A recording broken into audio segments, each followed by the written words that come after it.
Closely, what do we all have in common? No matter what corner of the world you live in, you need food, water, shelter, and money. Half of every transaction involves money in exchange for goods or services, stocks, a loaf of bread, illegal drugs. You gotta pay for it.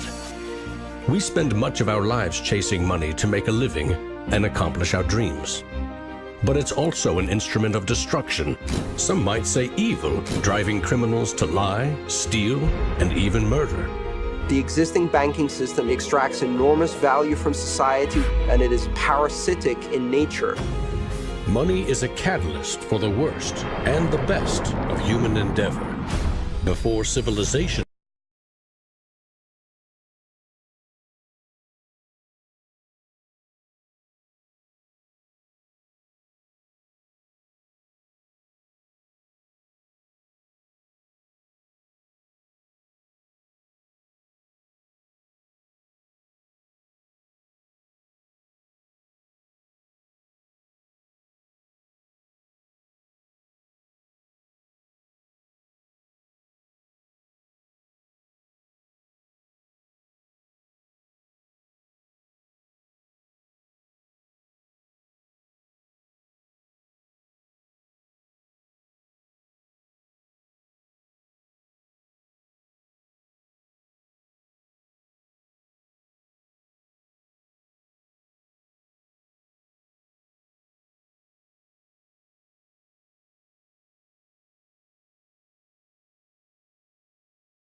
Police understand this is a thing that they have to take seriously.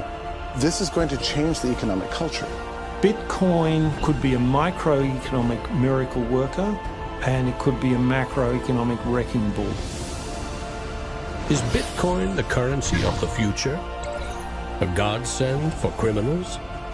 Or a recipe for financial disaster? If you trust your money just as it is, we have a little story to share.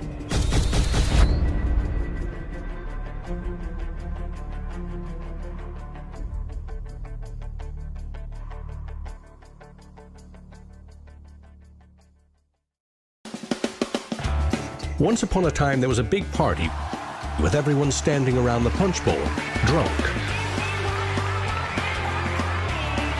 Politicians credited the strong economy to their wise decisions. Businesses jumped into new profitable markets, ignoring risk. In fact, the experts said there was no risk. Then, troubling market data from minor countries spooked the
The story of money is as old as civilization itself. When we lived in small tribes, keeping track of debt was easy. You owed somebody a load of firewood. A neighbor owed you a piece of meat. Credits and debits were kept in your head, a mental ledger. Currency is a language that allows us to express transactional value between people. It's technology that's older than the wheel. It's as old as fire. When humans wanted to trade outside their tribe or village, they needed something everyone could agree had value, something scalable. Enter commodity monies. There were many kinds, but each had to embody the same 5 characteristics. A commodity money is relatively scarce, easily recognizable, can be cut into smaller pieces. You can substitute one piece for another of equal value, and you can carry it around without too much trouble. In ancient Rome, it was salt. The Aztecs used cacao beans. It was whale teeth on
goods over vast regions. The market economy was born. Coins worked, but only if people trusted that the king or emperor who issued them wasn't cheating on the metal content. Using coins also meant that an authority now controlled the supply of your currency.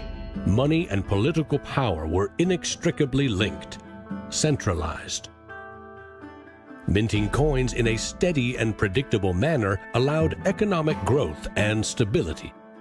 The wushu coin in China retained its value for 500 years. In Constantinople, the solidas lasted for 700 years. But in those times, the coins didn't have the milled, this sort of milled edge. They were flat, and what used to happen was, as coins were passing from people to people, people would cut little bits off. And in fact, in some of the taxation that the kings would do would actually be take 1/8 of the coin off. Taxes built castles and financed military campaigns, expensive hobbies. Soon, royal mints were substituting cheaper metals for silver.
profitable.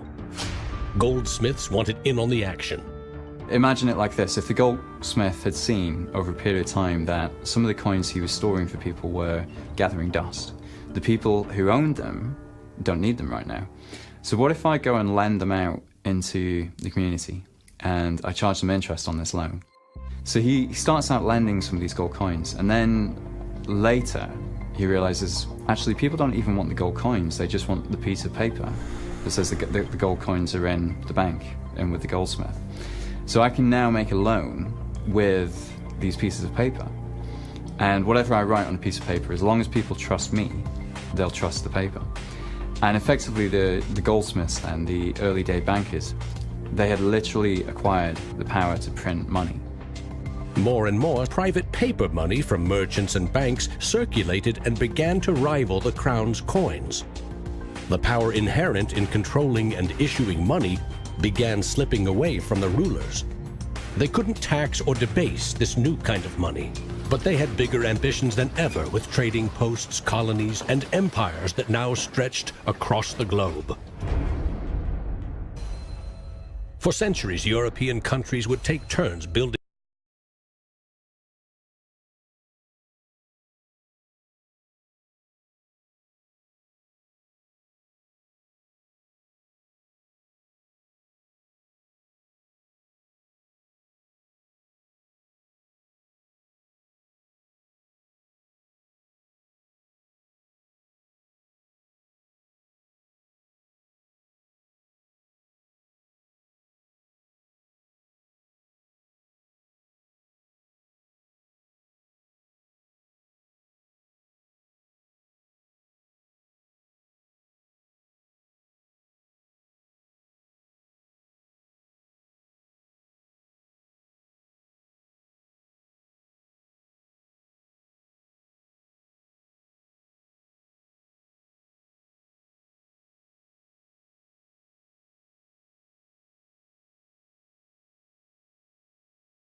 that monetary supply by backing it with a force of state, with essentially the debt of state.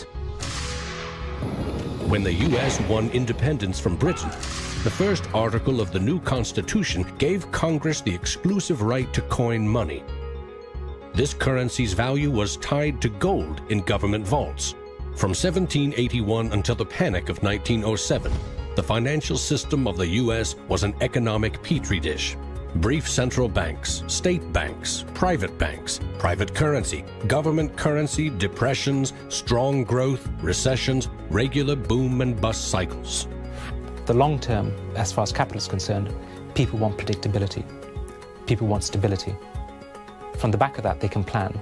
And it's very hard to plan in the long term with such a level of volatility. In 1913, bankers and politicians decided that it was in the country's best interest, and theirs, to have a permanent central bank. They created the Federal Reserve. Among its jobs, expand or contract the supply of a single national currency, the Federal Reserve note. The dollar was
In the next few decades, more dollars flowed to foreign countries. Governments began debasing their coins with cheaper metals and printing more of their own currency than they had in gold. The bond between precious metals and paper currency was cracking. This is a 1966 50-cent piece. It was the last coin in regular circulation in Australia to contain silver. It contains 80% silver. So in 1966, this was 50 cents. Nowadays, it's $8 roughly in silver alone. By 1966, foreign nations had had enough of the U.S. collecting gold and printing cash. And they had more value in dollars than the U.S. had bullion in its vaults. They demanded gold in return for their paper dollars. Arguments about the value of the dollar versus their currency ensued. In 1971, President Nixon settled the matter. He severed United States currency from the gold standard. I have directed Secretary Connally to suspend temporarily the convertibility of the dollar into gold or other.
One time, every piece of paper money was backed by gold.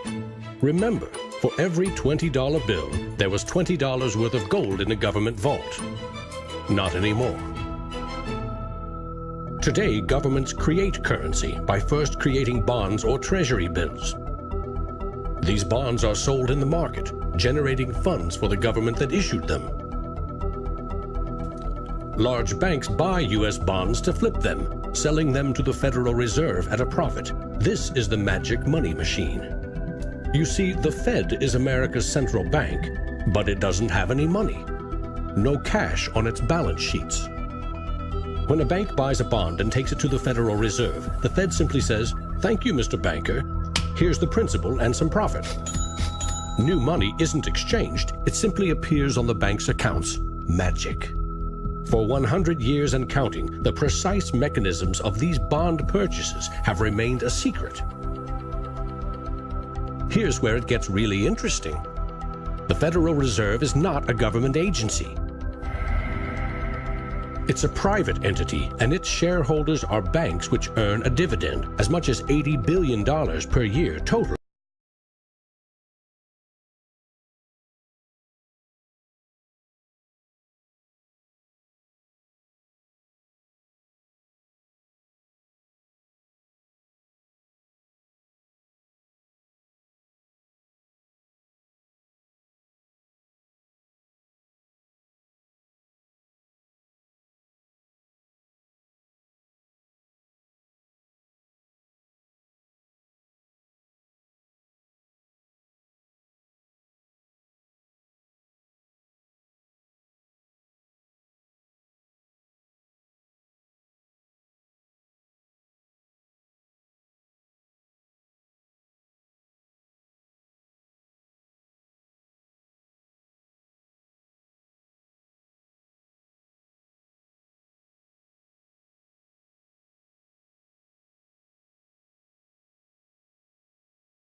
and manipulated.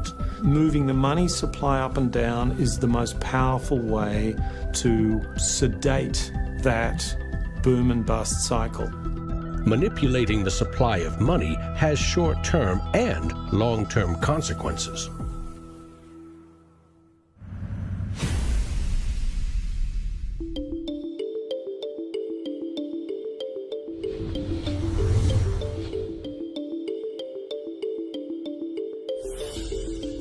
Central banks aim to create new money carefully, strategically, and very, very slowly. Releasing more money into the economy causes prices to rise, ideally by 2% every year. That's supposed to foster economic growth. But 2% inflation means the buying power of one cash dollar in your pocket today will be 98 cents next year, and less nearly every year to come. Since 1913, when the Federal Reserve took over the United States dollar, we've seen that the United States dollar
custodians of our money, right?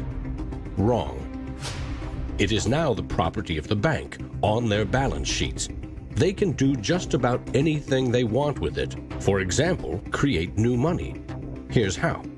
Your bank account shows $100, but the bank only holds $3 and loans $97 to Bob to buy something.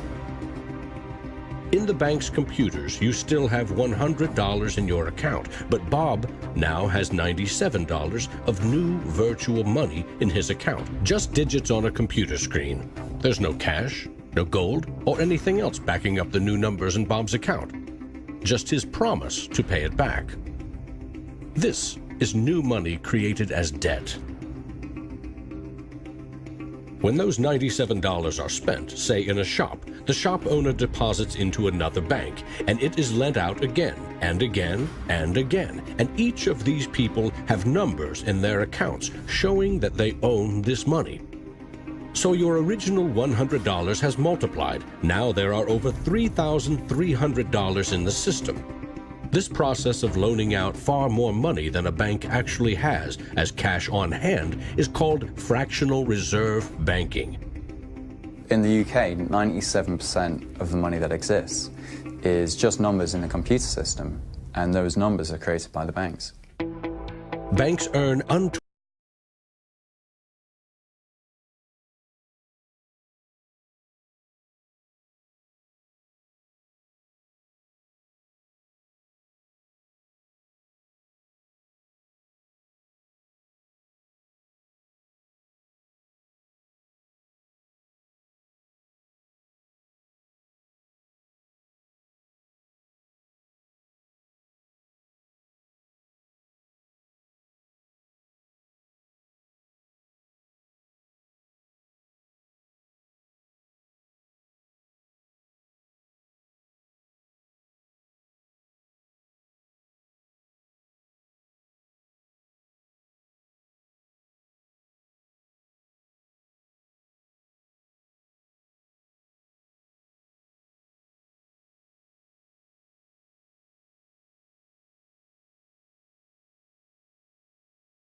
They quickly made and sold shaky loans to someone else for a profit. And I got them all approved. Hey! Apply now.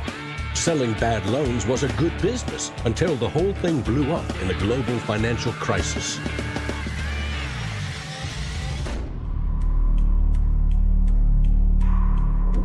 The magic money machine destroyed 30 million real jobs.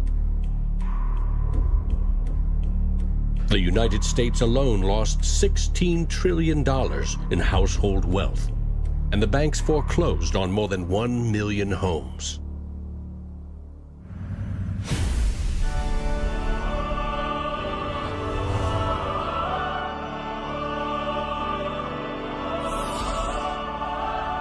Selling subprime loans and betting they will fail may not be sacred, but it is lucrative. As much as 1/4 of our best and brightest are being lured by the siren call of the money machine. Instead of science, engineering, or medicine,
after the last banking crisis brought the world to its knees, a congressman snuck a last-minute provision written by Citigroup into a crucial funding bill.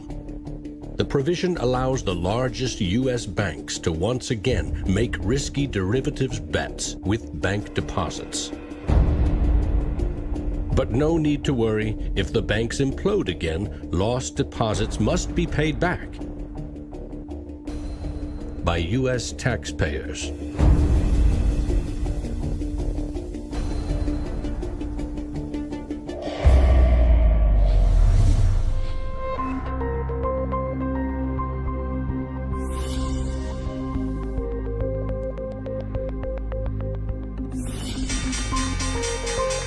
Today's financial innovators package assets in ever more complex ways. Slicing, dicing, securitizing, always using someone else's money. They sell debt, transfer risks, leverage bets. That's what they call innovation. When you're talking about financial innovation, Bitcoin certainly is a very good example of innovation. But there's also been other innovations that people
stagecoach and railroad industries. These self-propelled vehicles, or road trains, would certainly scare horses, injure people, and damage roads. Cars, the railroad barons said, were just too dangerous. And to protect us, they used their power to pass a law in 1865. It required every automobile in England to observe a 4-mile-per-hour speed limit and to be operated by a crew of 3, a driver, an engineer, and a flagman. This heroic flagman walked in front of the car to warn fellow citizens of the coming danger. The railroad tycoons, the lawmakers, the self-appointed gatekeepers used regulation to stifle innovation. But they didn't invent the flagman. He's been around for a long time. For centuries, very few could read. Books were copied by hand. The people in control, political and religious leaders, wanted to keep it that way, and they greeted Johann Gutenberg's printing press with licensing laws, publishing bans, taxes. In some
of counterfeiting, fraud, and conspiracy, and I'm currently awaiting 22 years sentence in federal prison.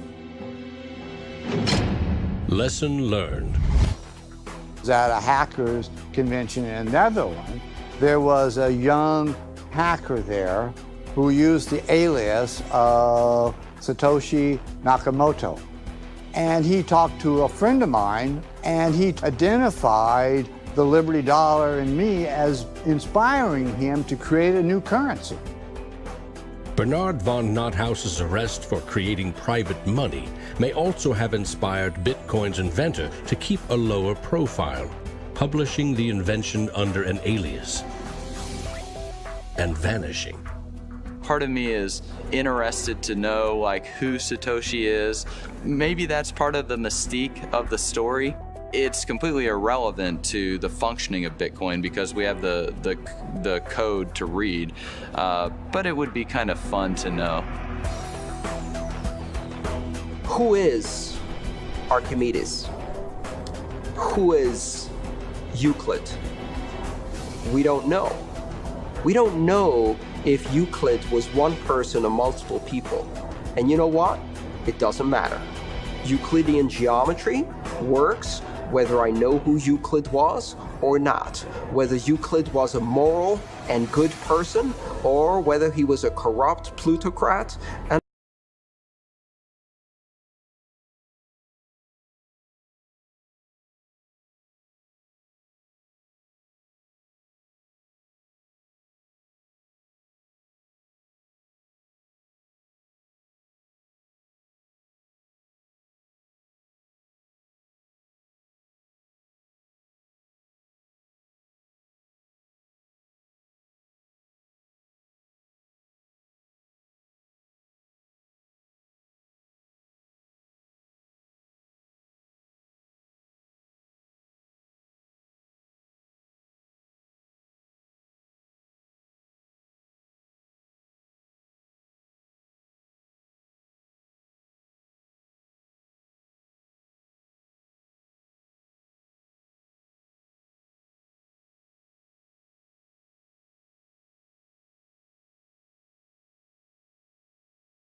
The code was first developed by Satoshi. Then there were dozens, now hundreds, of programmers constantly collaborating to improve Bitcoin's features and security. So what makes Bitcoin a breakthrough? It tackles an ancient human dilemma and solves a computer science problem. Any shared information or data can be flawed, corrupted. Anything can be faked. How do we know that what we're receiving can be trusted? In our traditional mindset, it's very important to know who is behind this currency because their reputation is significant in knowing that our funds and the true wealth is actually safe. In finance, we rely on trusted third parties like banks, credit card companies, remittance services. They keep track of money as it moves from one account to another, and they charge us handsomely for it. We trust that their digital ledgers of credits and debits balance. A financial system that cuts out these middlemen could be faster, cheaper, and more secure. But Bitcoin is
can unleash a monster, skyrocketing prices, trillion-dollar bills that can't buy a loaf of bread. There's a big movement in the U.S. demanding that the Fed be audited so we can find out what they're doing. Nobody really knows how many dollars are in existence, for example. Ben Bernanke created several trillions of dollars over the last several years, but nobody really knows where they landed. At any time, for any reason, the central banks can print as much money as they want. They call it fancy things like quantitative easing. And when they do that, it makes the dollars or euros or yen that you and I have worth less. So if the world starts using Bitcoin as their currency, it can't be controlled by central bankers or politicians. Remember, central banks create money to boost the economy and try to pull it back out before inflation heats up. But no one knows how much magic money global banks are creating to boost their profits with questionable loans. Bitcoin's completely the opposite. It's totally transparent. You know exactly how many exist. The computer code behind Bitcoin has a built-in brake pedal, cutting the creation of Bitcoins in half every 4 years. This ensures a transparent, controlled scarcity, and ultimately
created by a middleman, never designed for the internet. Each transaction requires personal data, like your name and address. Credit card databases are regularly hacked, with fraudulent purchases charged to your account. Criminals buy and sell stolen credit cards by the thousands in dark corners of the internet. In some parts of London, 1/3 of all online credit card transactions are fraudulent. Card issuers don't hold you responsible for fraud, but protection comes with a price. 2 to 4% in fees. That's $50 billion a year. The issue with credit cards from a merchant's perspective is there's a lot of risk. If they take a credit card, there might be a chargeback, there might be fraudulent purchases. In fact, there's hundreds of billions of dollars every year in fraudulent purchases. A Bitcoin purchase is done for pennies, but there are no protections. If you lose your passwords or are fooled into paying the wrong person, you can never get your money back. It is like digital cash. For a seller, this means no chargeback risks. For an e-commerce company like Expedia or Overstock, cutting credit card fees can double their profit margin. You could not miss the point more effectively than by thinking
with the Bitcoin protocol, and still charging 1%, mind you, it would save the global economy $200 billion, so not million, $200 billion a year in saved transaction costs, which ultimately goes back into the hands of the consumer.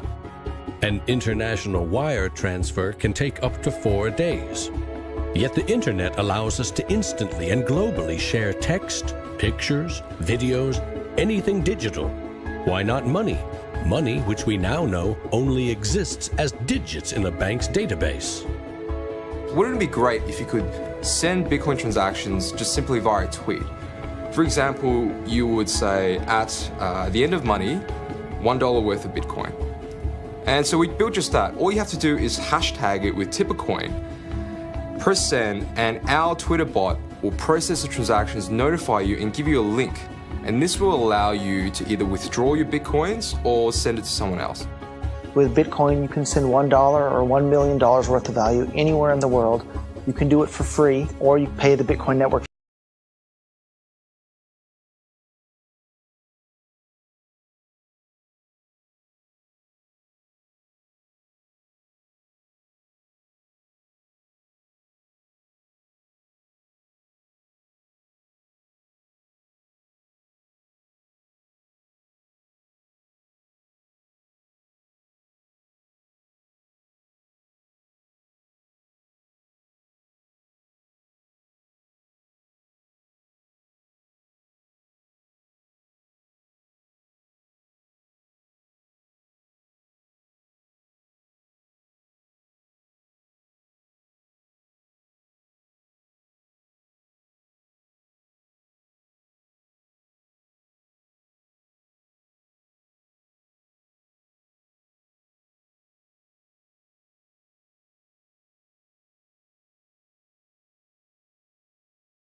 A very childish ideological delusion, in my opinion. But that is not to say that Bitcoin isn't an exciting thing. It's a terrifically exciting thing. But we have to try and engage with it with working minds, not with magical thinking. People are suggesting that it's going to be another world currency, rivaling the dollar or the euro or the yen. I think that's not going to happen. I prefer to trust the banks or the central government compared to the Bitcoin is because someone's accountable. Whereas with the Bitcoin, it's completely deregulated. There's no central control. There's no one held accountable. It is a free float. It's purely demand and supply driven. Mr. Williams? So clearly this is not a currency. Currencies don't behave like this. But what this is a high-risk speculative commodity. So for the entrepreneurs, the bankers, the governments, and everyone else studying and watching Bitcoin, all I have to say is that there will probably be a lot of volatility and an upward trajectory, and to buckle up.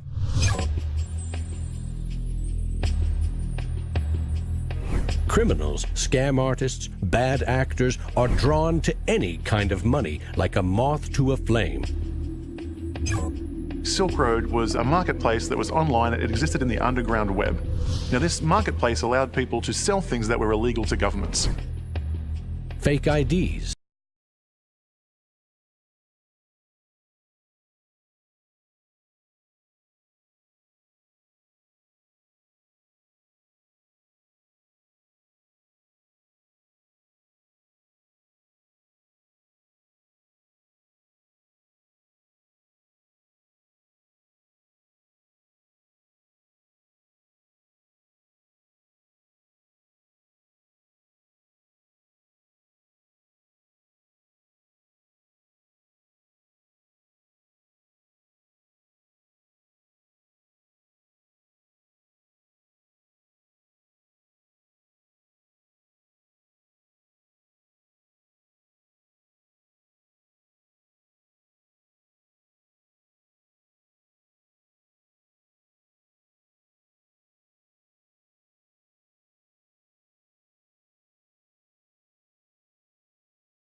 Creating a secure global payment system may just be the beginning. Patents, contracts, land titles, proof of ownership can be baked into Bitcoin, securely held in the public ledger.